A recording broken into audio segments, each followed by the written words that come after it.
we've got another great slate of games here, Chris. Let's see what we've got coming up this weekend. Oklahoma State at West Virginia. You've got Texas Baylor, inconsequential to the conference race, but could be a very entertaining game considering, as you mentioned, the Bears are playing much better football.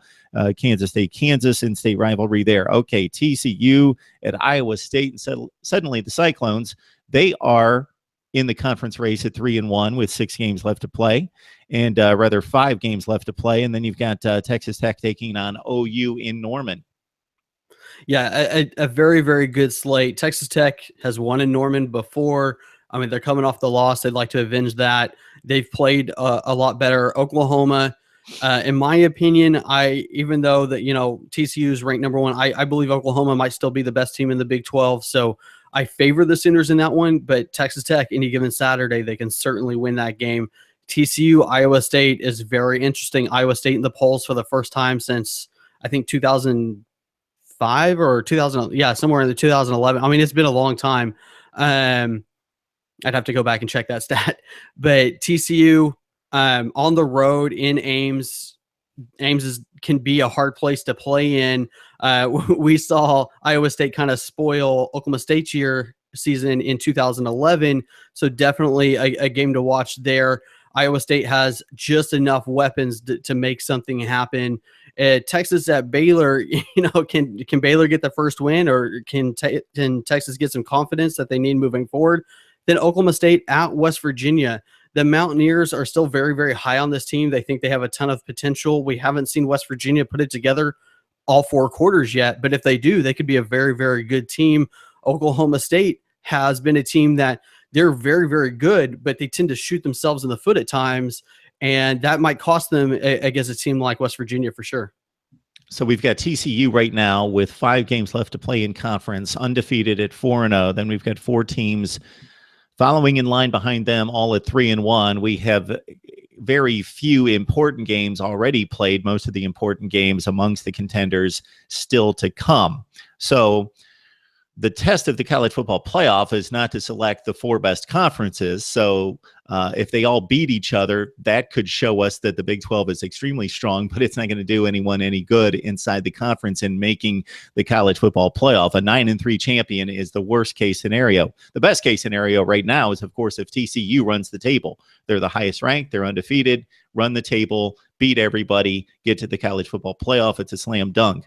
What's more likely is that they get tripped up along the way. I still think that Oklahoma, because of its out-of-conference win over Ohio State and the cachet that it brings, that the College Football Playoff Committee would look most favorably on Oklahoma, all things being equal. Of course, there is going to be a Big 12 championship game, and you want that winner of that game to be the decisive best team rather than, oh, we thought they were the second best team, or they were like tied for second best with a bunch of other teams, and then they just pulled off the upset against TCU, let's say, in the championship game. So best case scenario, worst case scenario for the conference.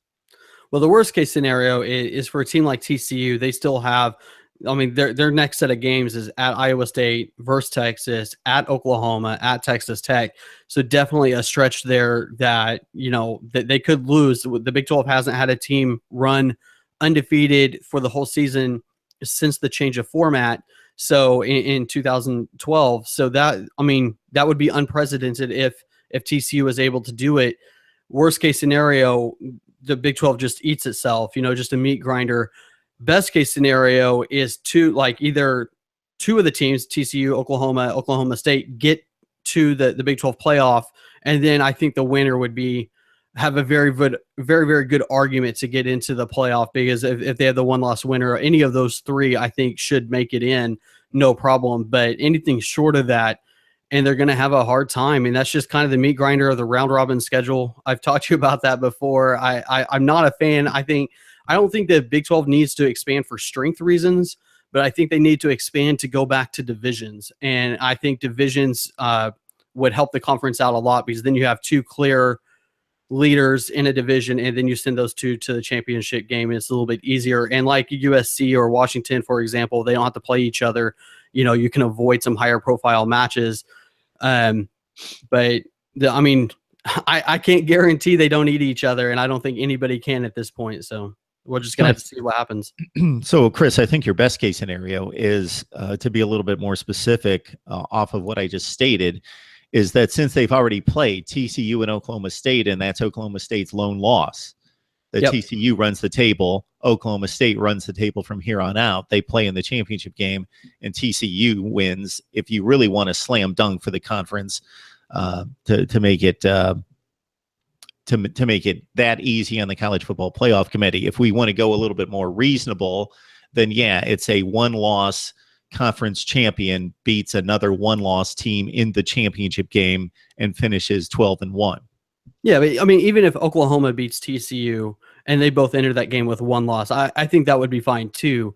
So there's a couple of options there for the conference, but they definitely need one of those two things to play out.